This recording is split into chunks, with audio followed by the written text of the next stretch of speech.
Ladies and gentlemen, welcome back to another edition, number 58 of the Fat Katz Podcast. For any of our listeners watching on Spotify or YouTube, if you want to take a look at the screen, anybody in California, I am here in California right now, hanging out in San Francisco, hanging out by the Golden Gate Bridge. And then, obviously, co-host Cam Taylor is down in Mecklenburg County, Charlotte, North Carolina. So, ladies and gentlemen, welcome back. Hope everybody's doing well. Mr. Cam, hope all's well with you, brother. How's the week shaping up so far? Yeah, it's good. Been busy, obviously, as we always are. Backwards hat on, calling cowards pissed, but this means I mean business. So super excited to get into episode 58. Got a real cool episode, different layout today. Wanted to change it up with it being the off season. Before we get into it, I will say, Cam, too, anybody that sees Cam Taylor, that backwards hat, man, that's a good looking guy. If you're in sales, how's your business, and you got a girlfriend, how's your girlfriend? Because Cam's coming in hot. That's all I got to say. Hey, I'm trying to get like you, brother. Before we get into it, I do want to remind everybody, Spotify, YouTube, Apple Podcasts. If you're watching, you already know, but tell all your friends, tell your buddies, leave us a like, subscribe, leave a comment.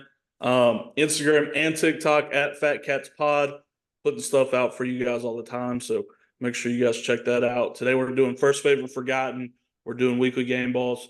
Then we're going to jump right into McGregor and Chandler. There's been a lot of news for UFC 303, so we want to get ahead of that. We've got a question of the week is back. Our new segment, which we talked about, Memory Lane. This will be the first episode we do with that. I'll explain it later. Got some NFL receiver news. McCaffrey just got a extension. NBA Finals predictions, baseball story, and then we'll recap UFC 302, do pet peeve of the week, and then get out of here. Yeah, boy, Cam. That's a great table of contents, man. Yeah. How we doing? Doing good, dude. It's been a wild week, Cam. Been a one in both professional and personal. Been a wild week going on. But yeah, we had a bachelor party this weekend. A lot of fun at the bachelor party. I did realize very quickly that I'm not in college anymore and staying out till 2, 3 a.m. drinking, and then getting up at 7:30 and start drinking again at 9 a.m., 10 a.m. Cam, it ain't for me, brother. I don't live on 20 Idlewood Drive, Unit 2 anymore at the Highlands. So I know we did a lot of that in college. Don't tell your mama that. But yeah, man, I can't drink hard anymore, Cam. I feel like an old man. Dude, we were watching the UFC pay-per-view this weekend at Connor's house, and I looked at him. I was like, dude, can you believe that we used to do this like every night? Like stay up till 1, 2 a.m. I was like trying to keep my eyes open watching this fight, which it didn't help that was one of the most boring pay-per-views. Oh my God, that pay-per-view sucked, man. And whenever Judge had Sean Strickland losing, he had a lot of money on Paulo Costa money line, man. A lot of money. There were a lot of Fugazi scorecards on this entire card. But one thing, too, I wanted to tell you, Cam, is I don't know when the last time you've been to Wilmington. I've never really spent too much time in Wilmington. Dude, Wilmington's a cool place, man. They pump a lot of money into that city. That, like, river, I think it's called the River District. There's a bunch of really cool restaurants right there. I highly recommend it. Okay, I'll have to check it out. I'm not a Wilmington frequent, so yeah, me neither. We're gonna start off real quick with fans' fat takes. So Uncle Steven, Wheezy, if you guys know, he was in the National Guard, and he sent me this just in response to the Murph thing from last week. We did mess up one thing, which of course you guys know facts are optional over here. Yeah. But Michael Murphy was the first SEAL to receive the Medal of Honor. Not the Purple Heart. So we did want to make sure that we corrected that. Sorry, y'all. That was on me. You're good. But did want to make sure we got that out of the way. But Ward, we do like to start off every episode with something we call First Favorite and Forgotten. Episode number goes with the jersey number. So first player that comes to mind that wore 58, your favorite number 58, and somebody who is forgotten who wore 58. Ward, go ahead and start us off, big dog. Cam. Number 58, first one that comes to mind, Cam, is actually going to be Super Bowl 50 defensive MVP, Denver Broncos legend, Von Miller. I like it, yeah. Von Miller, stealing money from the Bills right now, but one of the greatest NFL careers of all time. My first is Jack Lambert, kind of the heartbeat of the Steel Curtain back in the 70s. He's got that picture with all his teeth knocked out. Most badass football picture of all time. Him with the helmet looking with all his teeth out. Yeah, one of the baddest dudes to ever play football. Yep. Nobody is more Pittsburgh Steelers than Jack Lambert. Maybe Mean Joe Green in that conversation, but Jack Lambert is Pittsburgh Steeler football, and that picture shows what Pittsburgh Steeler football is more than anything. Yep, love it, Cam. So my favorite this week, actually going down to Coley, North Carolina. Mr. John Espo, one of my teammates back in the day, wore the big 58. And Cam, this guy, Espo's from New York. Tatted all. He had the sleeves. And anyway, he was like an old school linebacker. He wore one of those giant neck braces. Yeah. And I don't know, just always thought that was really cool. So Mr. Espo, favorite 58. There you go, friend of the program. My favorite 58 is Thomas Davis, and probably not for the reason that you guys think. I hate Thomas Davis. He's my favorite person in NFL history to hate. Total cheater of the game, got popped for PEDs twice, and people in Charlotte will talk to you like he's the second coming of Jesus Christ. Thomas Davis, there's no bigger hater on this world than me and Novak probably of Thomas Davis. You get popped for PEDs twice, and you act like you're the savant of the game. Do not like Thomas Davis. So he's my favorite person to hate in football. Hey, man, Barry Bonds and Alex Rodriguez are professionally applauded for it. But no, nobody likes Alex Rodriguez. And there's like half of the baseball community is split on Barry Bonds. Everybody that doesn't understand the Thomas Davis thing, I get 3 straight years ACL. Nobody tears their ACL 3 years in a row and comes back better unless they're using PEDs. He finally gets popped for it, and then people just act like it didn't happen. That drives me nuts. Interesting. Well, speaking of Thomas Davis, Cam, a lot of people forget about this, but we used to have a coach up in Redskins football team Commanders country by the name of Ron Rivera. And Ron Rivera liked to sign a lot of former Panthers guys that all sucked really bad. And speaking of a former Panthers guy, Thomas Davis had a stint with the Washington football team, wore number 58, probably played 5 games for us, maybe had 10 tackles. So if anybody forgot about Thomas Davis, go look on, or anybody wants to forget about him, go look at that number 58 on the 2020 Washington Commander or football team roster. Yeah, scumbag. James Farrior is my forgotten number 58. Now, he's been on this list before. He wore 51 for the Steelers, but I do think a lot of people forget that he played for the Jets, and he wore number 58 for the Jets. Go back to episode 51 if you want to hear my full spiel about James Farrior. But again, people forget he played for the Jets, wore 58 for the Jets. So James Farrior, my forgotten number 58.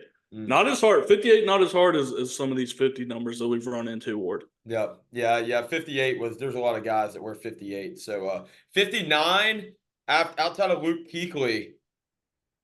Your boy Fletch. London Fletcher. London Fletcher. I'm trying to think who else wore 59.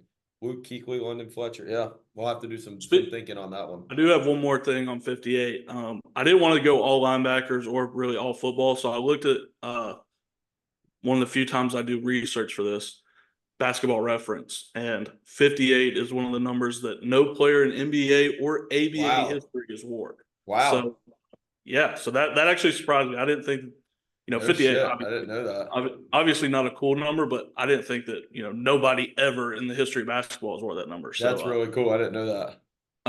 But yeah, that was first favorite forgotten. Don't forget to let us know. Who did we miss, ladies and gentlemen? Let us know. Justin Alford, who we missed. You're the only one that let us know. So yeah, Clemson football. There's got to be somebody on Clemson football that wore 58.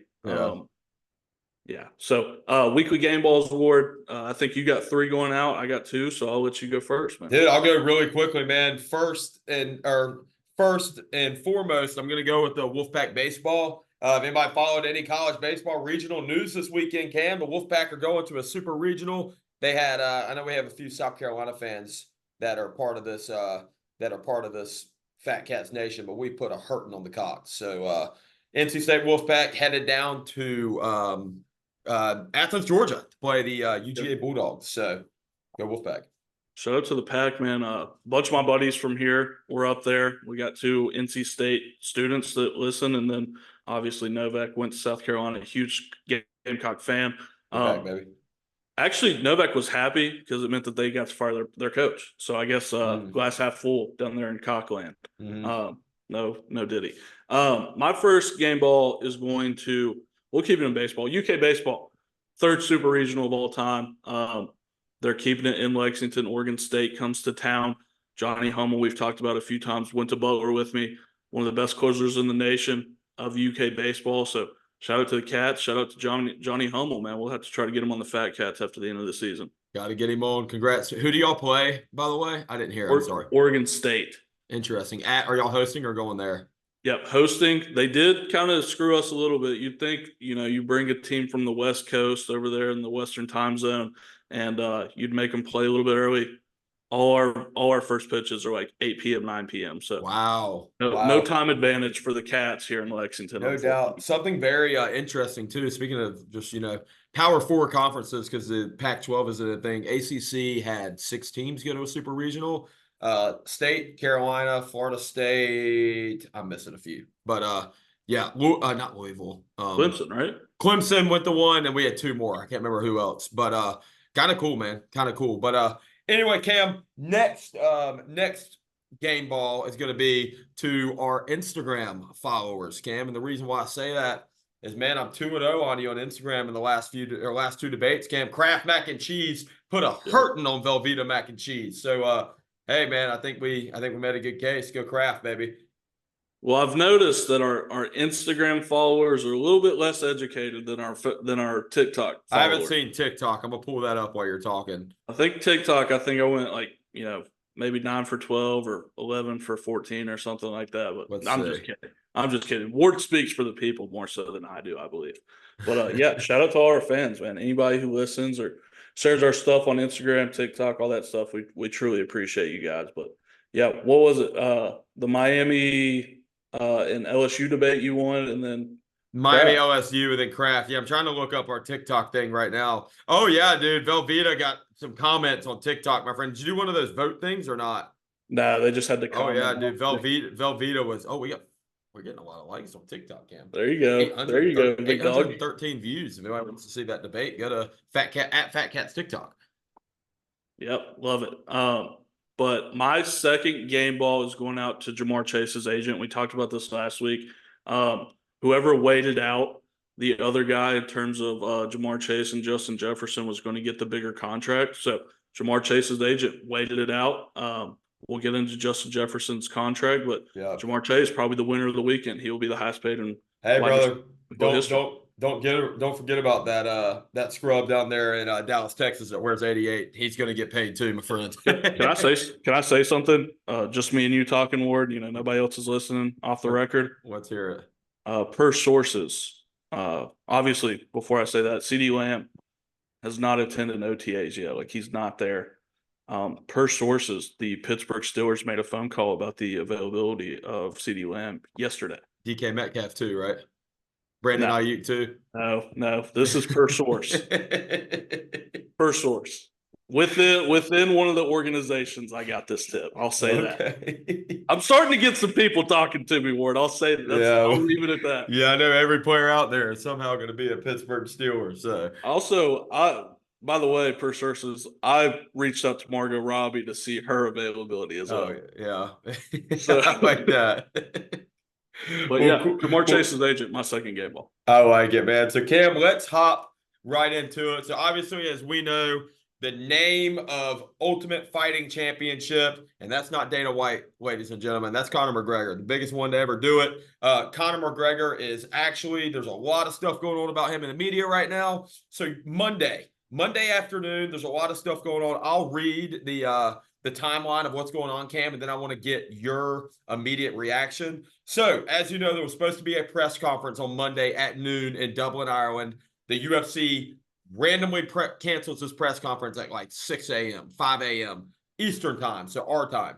Well, anyway, that happened, and then there was a lot of stuff going on, and the first rumor that started flying out is the reason that they canceled this is because McGregor was hurt.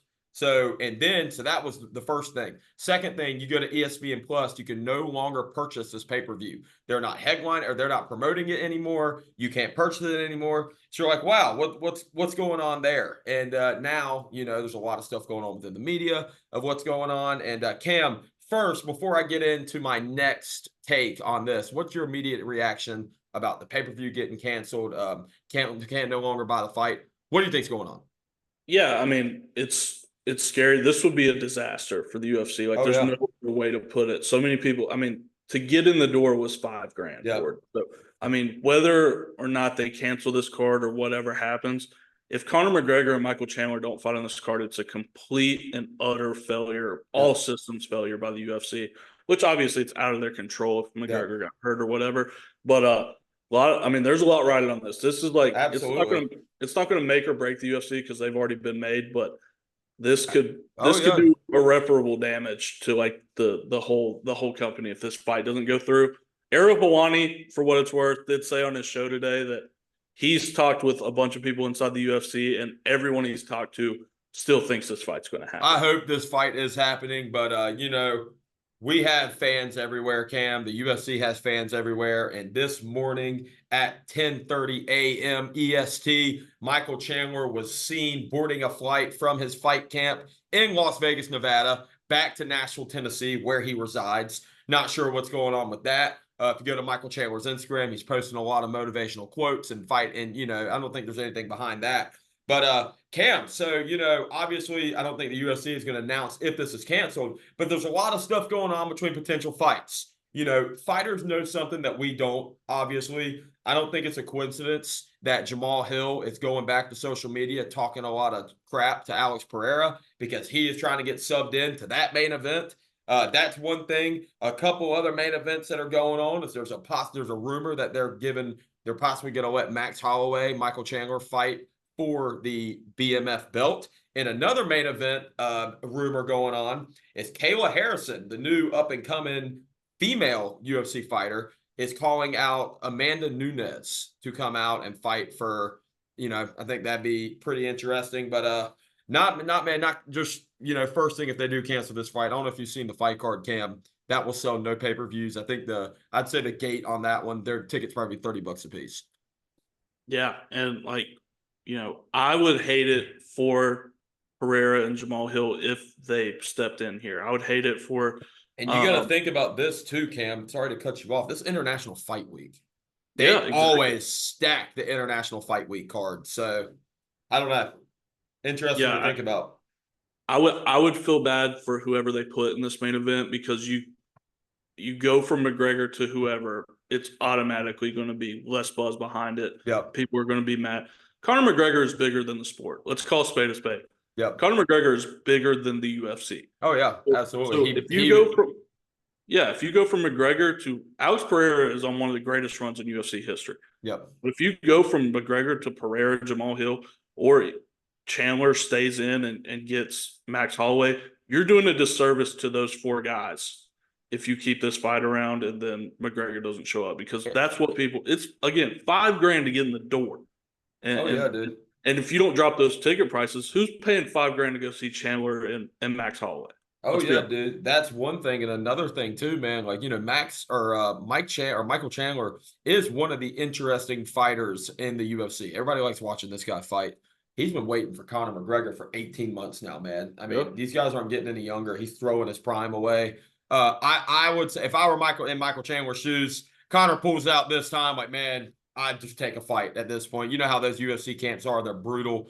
So hate it for him, man. And also, Cam, completely different topic.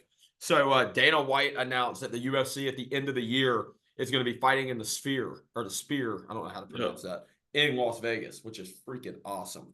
And just off the top of your head, the first two people that came to my mind that would headline that card is one, Sean O'Malley, and two, John Jones. So just your immediate opinion, that will be one of the biggest UFC fights ever, if not the biggest UFC fight ever. Who do you think they have headline that? Timeline-wise, probably O'Malley. I don't know if John will be ready from the pec tear still. And then, with John, it's not only John. You've got to wait for Stipe to get ready. Stipe, has to go through a camp. He has to be ready. And Stipe is 40-something years old. He's old. There's a world where we're in the same position for that, and Stipe gets hurt or John gets hurt again, and we're chasing for another fight. So the safe option would probably be O'Malley. Yeah. But in that venue is going to be awesome. Oh, I know. I think there's a possibility O'Malley's on that card, but if John Jones is fighting, that's the baddest man ever, and he will headline that card, which is awesome. But no, man, Cam, I thought that was and I want you guys to let us know what y'all think of the Conor McGregor stuff too. You know, we're all UFC guys, so let us know your comments, let us know your thoughts, and if we're wrong about anything, if me and Cam are just throwing out crazy accusations and Conor McGregor's fine, let us know. Yeah, and before we get out of here, I do want to do this. We've both been saying we'll believe this fight happens when we see it. When Conor McGregor walks into that octagon. Right now, as of 2:39 on June the 5th, 2024, give me your percentage chance this fight happens at UFC 303. I am going 30% it does not happen, 70% it does happen. Okay. I'm sorry. 30% it does happen, 70% it does not. You don't just this isn't a coincidence, Cam. Something's going on. We don't know what. Yeah. I'm not that bad. I'm gonna go. It feels like a cop out to go 50-50 coin flip. So I'll go 40% it does happen, 60% it doesn't happen. I wonder what's the betting odds. I don't know. We'll have to check into that. But that, I mean, it feels weird. This is one of the weirder things that's happened in the UFC. Yeah. Vegas, talk to us. What's going on? Let us know. But Ward, question of the week. We've started doing this. This is one of our most engaging things we've done, actually, since we started this podcast. So question of the week. I came up with this one. Everybody let us know who this is for you. I put this in my work chat. It was something I saw on TikTok. So who's your favorite player, Ward, that you thought was way better than they actually were?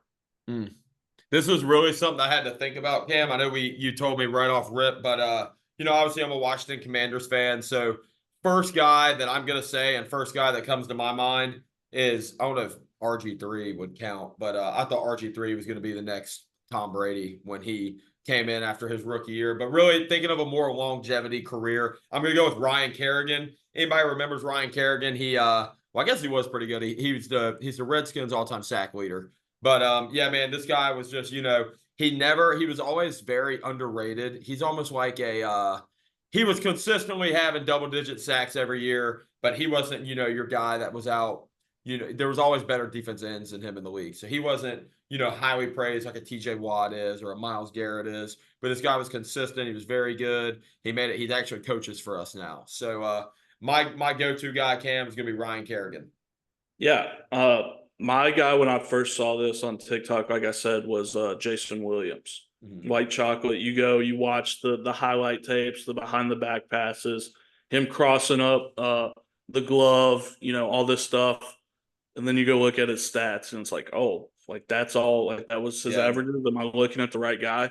So yeah, I think white chocolate is definitely the guy for me. Like you see all the dazzling stuff he did, and like he would, I mean, for white guys, like we wanted to be like Jason Williams. Yeah. So, you know, and then seeing like what his stats were, he's not a Hall of Famer. So that's definitely the guy for me that, you know, growing up, I thought he was awesome. And then you go back when you're 20 years old and look at his stats and it's like, oh, this guy wasn't great. Yeah. But yeah, let us know who you guys were thinking. Another person I thought of, which it wasn't for me, like I always thought this guy was solid, but for him himself, Ike Taylor for the Steelers, thought he was the best cornerback in the league his entire career, and he wasn't. He used to get burned. So Ike Taylor also falls in that category for himself. But let us know who you guys thought of. I know this was a question. Great question, Cam. I like it. Big talking point at work for my team. So let us know who you guys thought of when I brought that up. And now we get into it, Ward. We're taking a trip down memory lane. I like it. So I have a player in mind. Ward has a player in mind. I'm going to explain to you guys how this works. So we've got 10 hints for each other.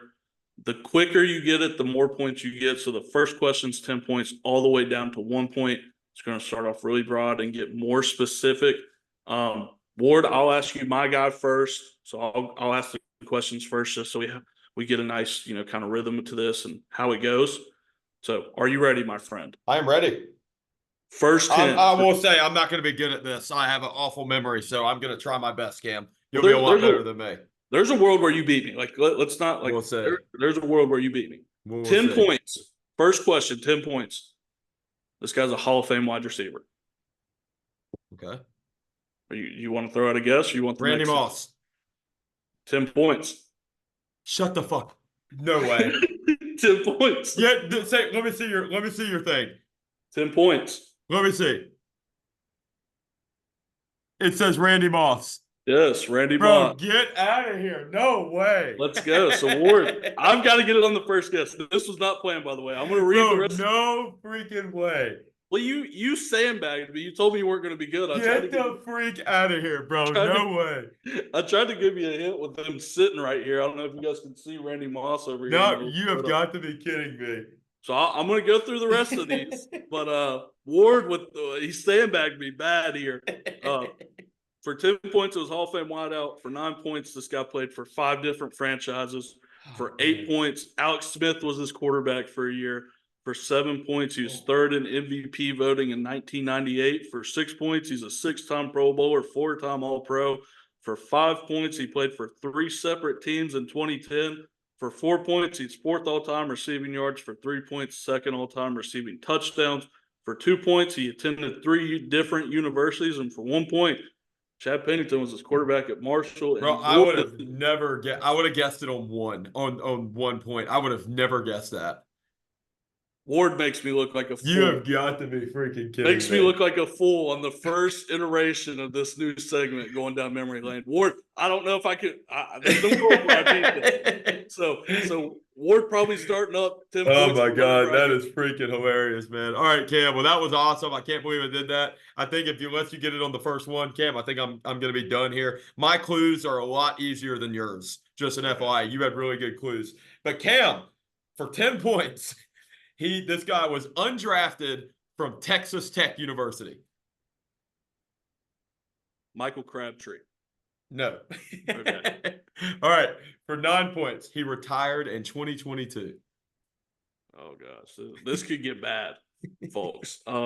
Texas Tech. I don't know many guys that went to Texas Tech, and I don't have a sport. Let's see. Oh, I didn't. Let me throw that in there. I'm so sorry. I didn't tell you the sport. You told me the sport, right? Did you tell me the sport or not?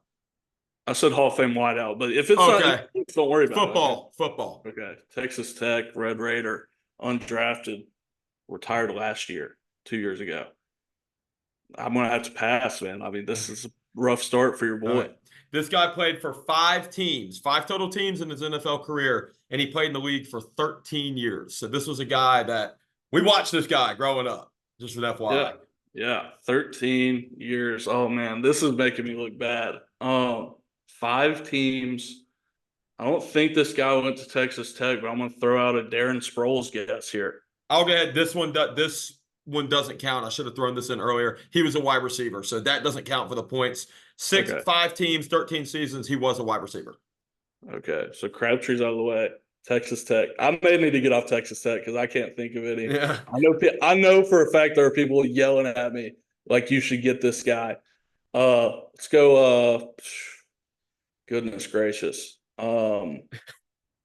This is bad. I didn't know where this guy went to college. I had to look it up. So okay. Well, that helps a little bit, maybe. I'm still gonna pass. I know that. I'm sorry. So after this is one clue that's going to tell you who he was as a player, and then after this is when you're going to figure it out. This guy in his career had 6,200 yards or 6,212 yards and 24 touchdowns in his 13 years. Oh, but goodness. Most of those touchdowns were in 3 seasons. Just throwing that out there. This guy was really good for 3 years. 3 years. I mean, 2022 is throwing me off. I'm trying to think of. I mean, okay, here let me throw this in there. He had 2 career Super Bowl touchdowns. He had 2 career Super Bowl touchdowns in 3 Super Bowls. Okay, that should give you some more hints. Is this Wes Welker? Close, but no, very close. Okay, we'll go next hit. All right, he is. He played for. I'll throw you a couple names. He played for the Patriots at one point. Played for the Texans. Played for the Eagles. Played for the Miami Dolphins. He's most known from his time on the Patriots. Danny Amendola. Yeah, you got it. You got it. I was gonna say that before Wes Got Welker, but the touchdowns threw me off. What I thought you were gonna say Julian Edelman first. I'm not gonna lie. The next thing I had on my list is he's white. Okay. What I get? 2 points on there? 2 points? No, you got 4. Because I didn't go in. The 7, 8, 9, and 10 was he's 5'11", 185. He's white. Most known on the Patriots, finished with the Texans, and then the last clue was DA. Okay. Yeah, I didn't know he went to Texas Tech. I know I threw some bad guesses out there, guys. I apologize. Wes Welker was a really good guess. I wouldn't have thought of that. I know there's some people yelling at the screen right now, so I apologize. But Ward, up 10-4. We'll have to keep a count on this. Danny Amendola, do you think was that a good pick for? Yeah, for sure. For this, yeah, okay. That's the picks you should do. Like I was just thinking, man. I was like, who could I figure out that Cam would know, but he wouldn't know right away? I cannot believe you didn't do Julian Edelman first. Well, I knew Julian Edelman went to Kent State. That's all. Okay. But yeah, we'll keep a tracker on this, and we'll keep this around for as long as you guys want to. I know. Good segment, Cam. Good segment. I know I infuriated people with that round. And the bad thing is, Ward, is I had a guy queued up, and I was like, let's start easy. Let's give him Randy Moss. And you snipe it with 10 points. That was a complete guess, too. You said Hall of Fame wide receiver. Randy Moss. That was awesome. I really like that segment. I think this will be fun, but at the end of the day, the fans speak. So if you guys like it, let us know. And if you don't, let us know, and we'll stop doing it. But Ward, heck of a snipe, man. Before we get into this, we do need to say RIP Larry Allen, one of the greatest offensive linemen of all time. He passed away at 52, former Cowboys Hall of Fame offensive lineman, one of the best to ever do it. So RIP Larry Allen. RIP Larry Allen. Go ahead. Well, one, he was a stud for the Cowboys. This guy tortured our defense. But no, man, pray for his family. And he was a legend. So there you go. Ward, Justin Jefferson, we alluded to it at the beginning of the episode, becomes the highest paid wideout in NFL history. He signed a 4-year, $140 million deal to stay with the Minnesota Vikings. Ward, what does this mean for the Vikings, getting this guy back in the building, getting the best receiver and ball back in the building? And if he's getting 140, what does Jamar Chase get? Jamar Chase is getting something, and so as we talk about number 88 on Dallas is getting something too. But no, man, the Vikings had to do this, brother. Vikings had to do this. This is why you moved on from Kirk Cousins, because you have one of arguably the best player in football, and you got to pay this guy, man. So they got their masterpiece, and a quarterback or wide receiver like this, it's going to make it is very attractive to other free agents. So good for Justin Jefferson. He got paid, and I think this is just another reason that shows how good that LSU team was in 2019, Cam. Well, there's a clip, and it was the start of a highlight tape for him that I saw today. It was when they're at the White House after the national championship. Donald Trump shakes his hand, and he says, "That man's going to be rich one day." Yeah. We're looking at money, and boy, was he right. Oh, yeah, he was.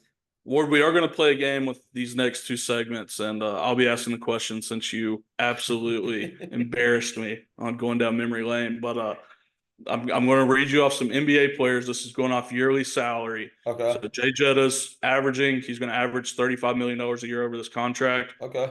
With last year's NBA contracts, you're going to tell me, does this guy make more or less than Justin Jefferson's $35 million a year? Interesting. Let's hear it. All right. Starting off, second in the MVP voting, Shai Gilgeous-Alexander. Does he make more or less than Justin Jefferson? Less. Yep. $33.3 million last year for Shai Gilgeous-Alexander. All right. Ben Simmons. Wait, hold. What is Jettas at? How much a year? 35? 35 per. And then this is all the NBA salaries are from last season. Okay. Ben Simmons, does he make more or less? Call me crazy, more.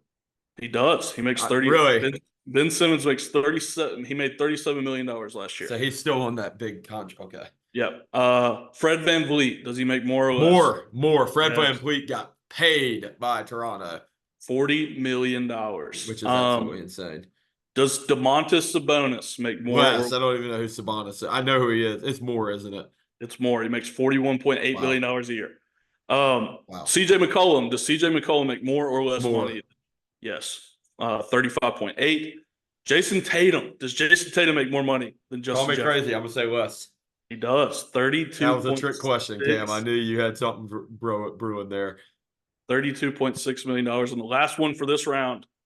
Does Klay Thompson make more or less money than Justin Jefferson? Actually, he plays with a lot of superstars. I'm going to say less. He makes more. Does he? Okay. 40. Highest person on the list, $43 million Klay Thompson made last year. Wow.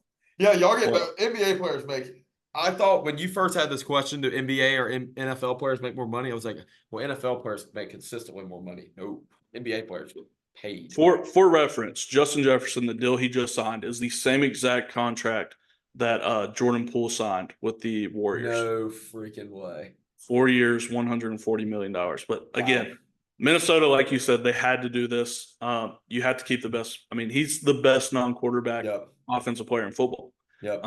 So to keep him, you got Jordan Addison. And the biggest thing to me is he's back in the building now. He hadn't been working out. You've got a rookie quarterback that you just drafted. You've got to get these guys reps before the season. So glad that they were able to get that done. And the NFC North just gets a little bit tougher. Yeah. Christian McCaffrey yesterday, Ward, inked a 2-year, $38 million extension with the San Francisco 49ers. I already know what you're going to say. Where do the 49ers find all this money to pay all these guys? Well, yeah, I can tell you, Brandon Ayuk doesn't have it. No, he does not. And that's something we should talk about is, they're signing a lot of receivers, and there's not much room for Mr. Ayuk. And I know I had sources on the Cowboys thing. I don't have sources within the 49ers, but if you're just reading tea leaves. Well, hey, sources on the he's betting favorite to come to Washington, D.C. Really? The betting favorite to come to Washington, D.C. Follow Adam Peters. That would be interesting. Very interesting. Hypothetically, so you'd have to pay him. What would you give up for Brandon Ayuk? Money-wise?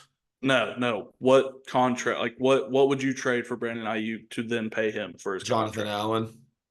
Straight up, no picks, nothing, just Jonathan Allen. I'm sure we'd have to give up Jonathan Allen. I don't know, dude. I haven't thought about that. Jonathan Allen's on the trade block for us, so I saw third rounders. Yeah, so I saw a hypothetical today for Steelers fans. It was if you could guarantee that you got Ayuk, DK, or Debo, would you trade Cam Hayward in that trade to make it happen? A lot of Steelers faithful saying no. Again, I feel like Cam Hayward's been in us Pittsburgh Steelers since we were in middle school. Yeah, he's a staple. He's a cornerstone of that defense. But like I said, I'm in the business of winning football games. If I can get a receiver for Cam Hayward, I'm doing it, respectfully. Cam Hayward's on the back end of his career. But anyway, we got – But Brandon Ayuk has had one good year too, so – that's true, but he was awesome. Yeah, he was. But back on track, McCaffrey, 2-year, $38 million extension. Ward, do you have anything to add? He deserves it. He deserves it. Good for Christian McCaffrey. And the Panthers are idiots for getting rid of him. And same game. Does this guy make more or less than Christian McCaffrey? Now, Christian McCaffrey comes out to $19 million a year, basically. So, again, off of last year's contracts, does Marcus Smart make more or less than Christian McCaffrey? More. Less, 18.8. Okay.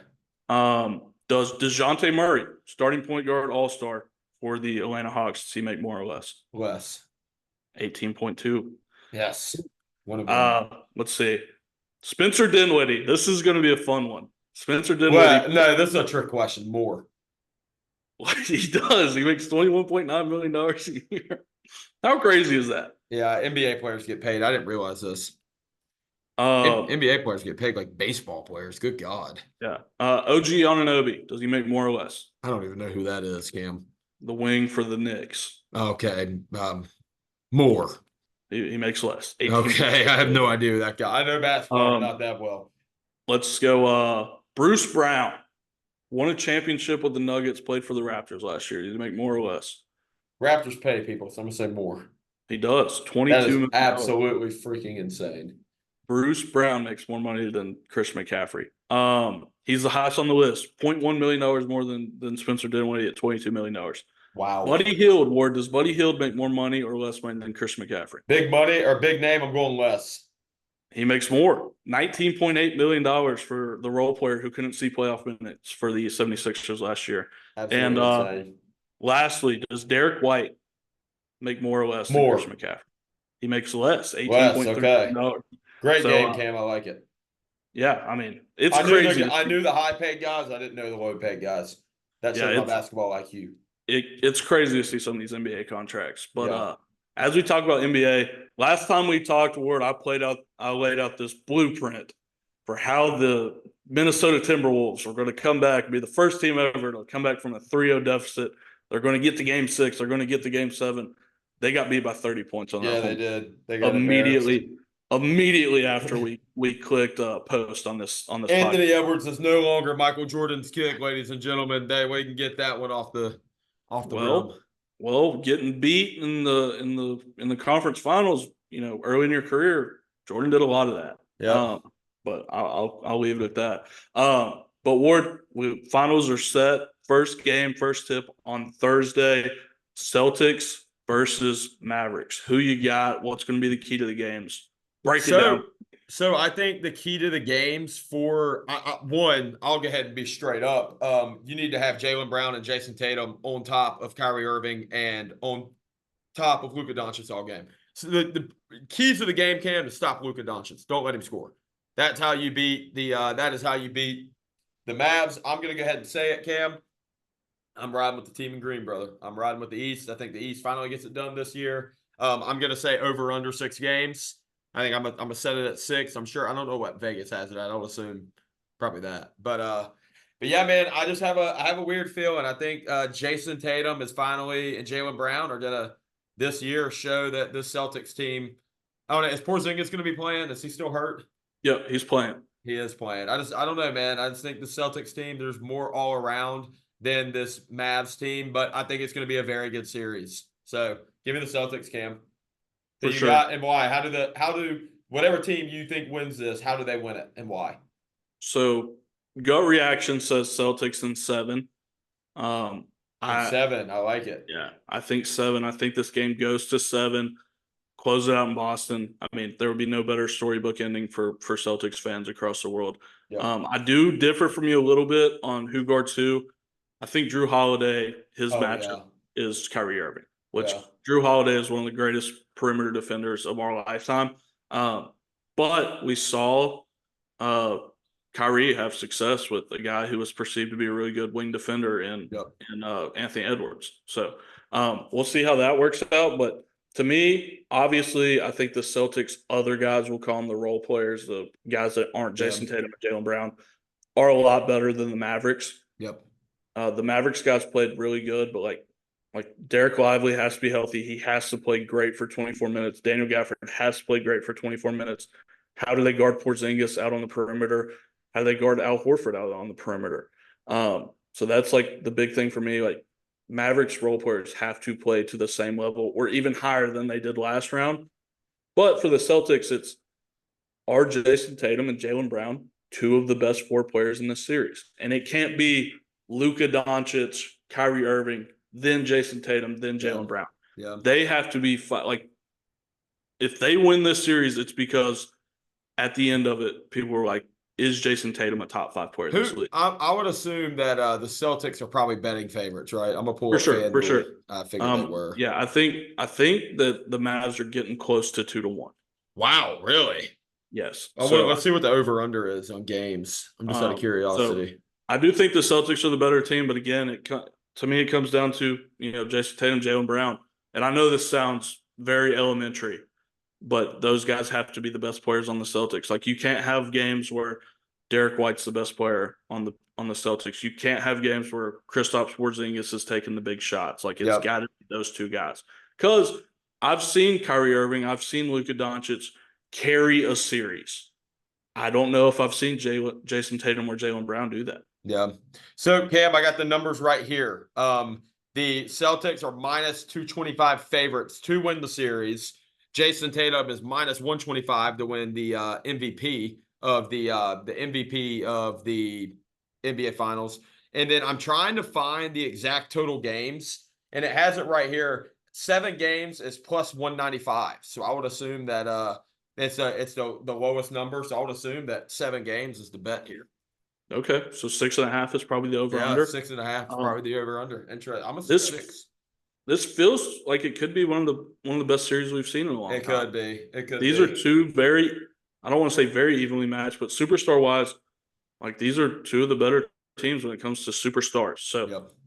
I'm excited for this series. I know the world is cheering against the Celtics, and you know how I feel about Boston fans. They're losers to me. Like they've had the most successful lives when it comes to professional, and a lot of them are UConn fans. So just championships in general, and they act like the world's ending every time they lose a game. So I think we're all Mavericks fans, but I do think the Celtics are the better basketball team. Yeah. I'm curious to see how it comes out, man. I'm really curious to see what comes out of it. For sure. And again, I can't stress enough.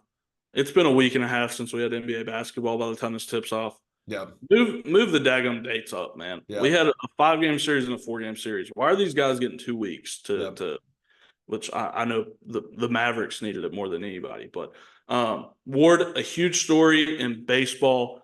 Somebody not named oh goodness, I've already forgot it. Otani. Yeah, Somebody Otani, there you go. Not named Otani got banned from baseball for gambling.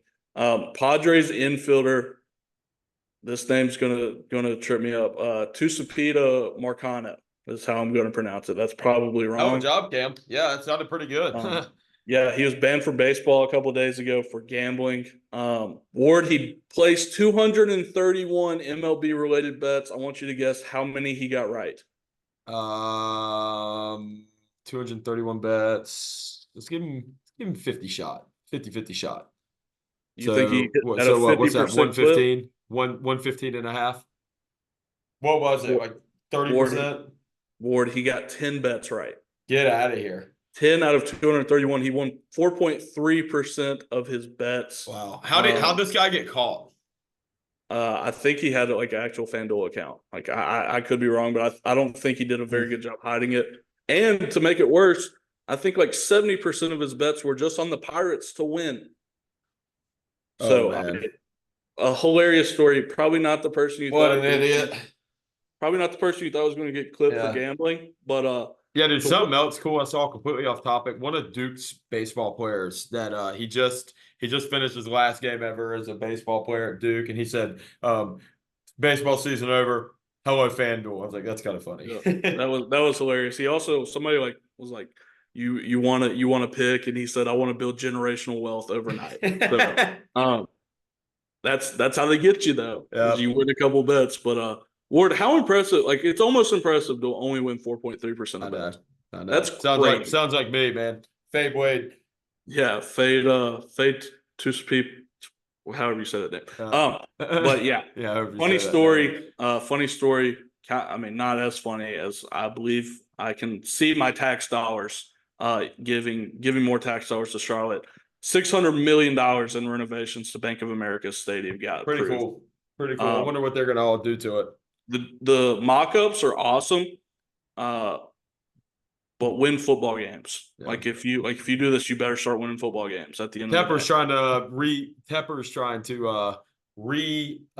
what's the word? He's trying to rejuvenate his God, I cannot talk to that camp. He's trying to fix his popularity, if that makes sense. There you go. There we go. Fix his reputation. Rejuvenate his reputation. That's the word I was looking for. Yeah, Panthers fans seem happy. It was kind of a stir on NFL Twitter. People were kind of making fun of it. But even more reason to go catch it. I mean, by week 10, tickets. Bank of America Stadium is already pretty nice. So I love Bank of America. And even better, week 10, week 11, tickets, it's going to be $30 to get in the door anyway. So you might as well go check it out when the Panthers are about 1-9. Yeah. But yeah.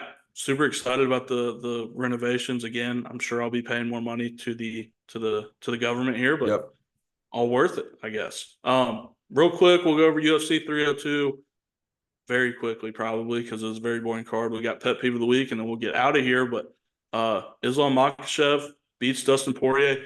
I think Poirier did a lot better, Ward, than anybody really. I did too. Goes to 5 rounds, gets choked out, but he stuffed a lot of takedowns, which was the biggest surprise to me. Yeah, he did. And I think this also good shows, dude. Islam is so good, man. Poirier even came out and said how good of striking Islam was. Like, dude, Islam tagged Poirier a couple of times. And, that foot sweep at the end, too, that's one of the dirtiest I think it was a foot drag. It's one of the dirtiest foot drags I've ever seen in my life. But, No, man, Dustin Poirier, I'm telling you, I don't know when this guy's going to lose. I don't know if he's going to lose anytime soon, but good for him. And there was some other, like, I was just thinking, what's next for him? Like, I don't know who in that 55 division, maybe a Michael It's Chandler, but I don't think that's.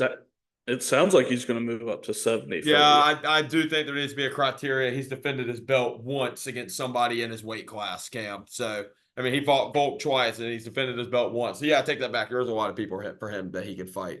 But no, man, we'll see. Dustin Poirier, obviously I bet on him. I think everybody bet on him. He was like a plus 420 under.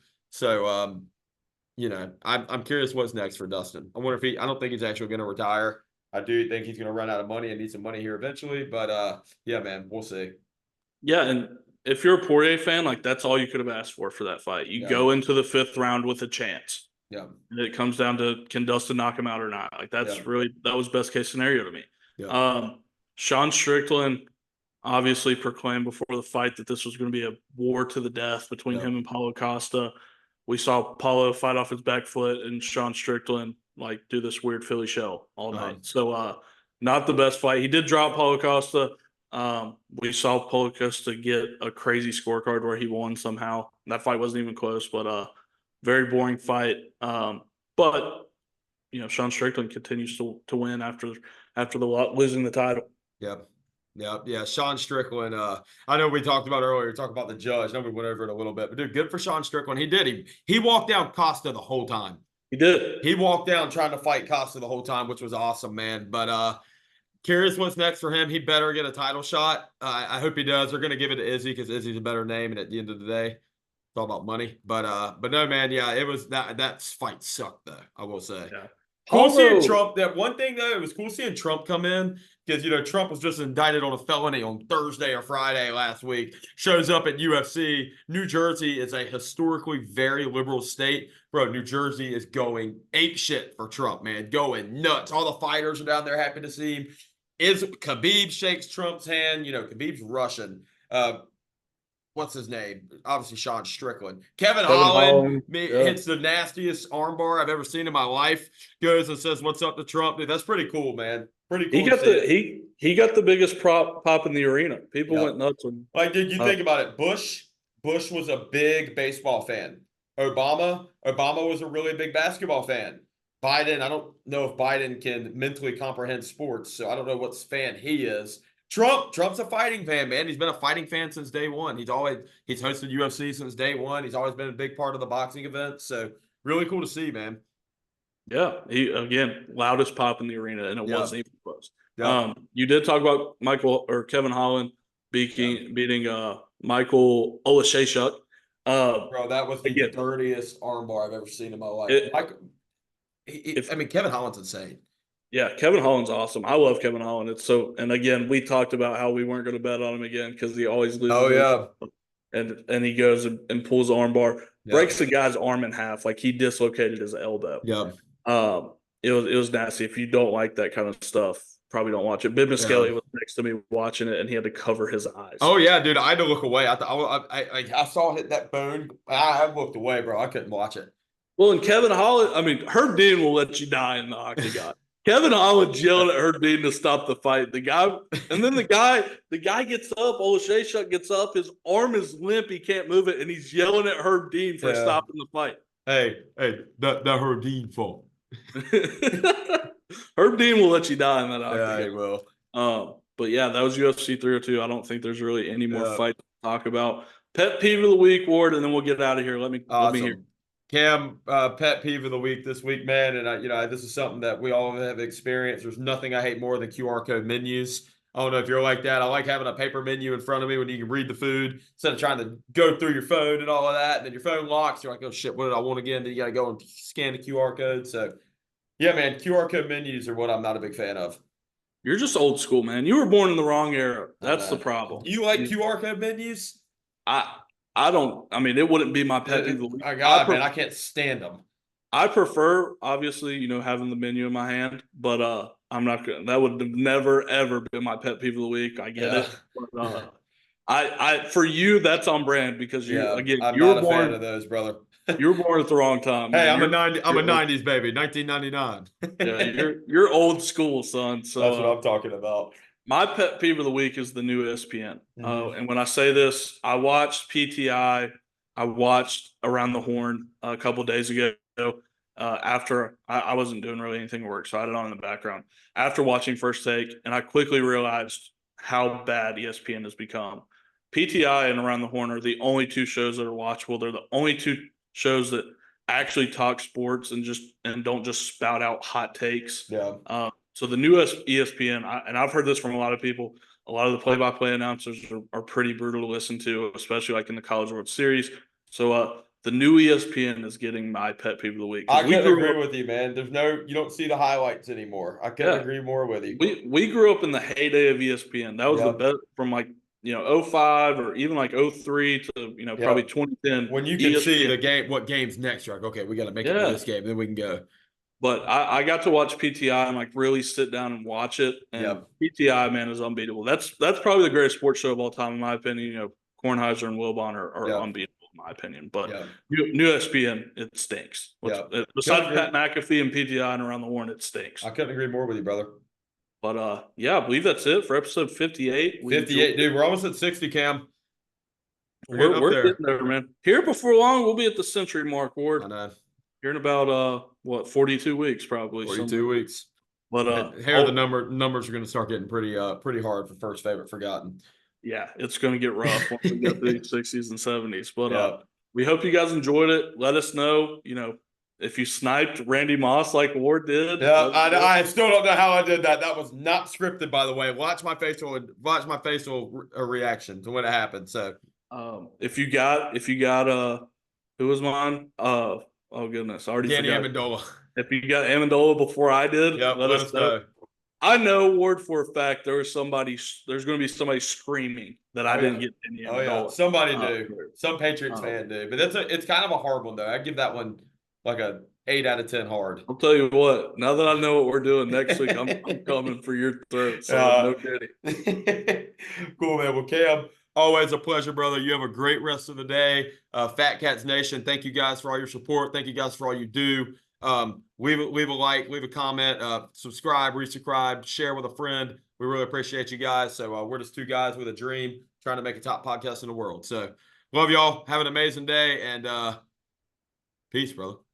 Peace. Take care.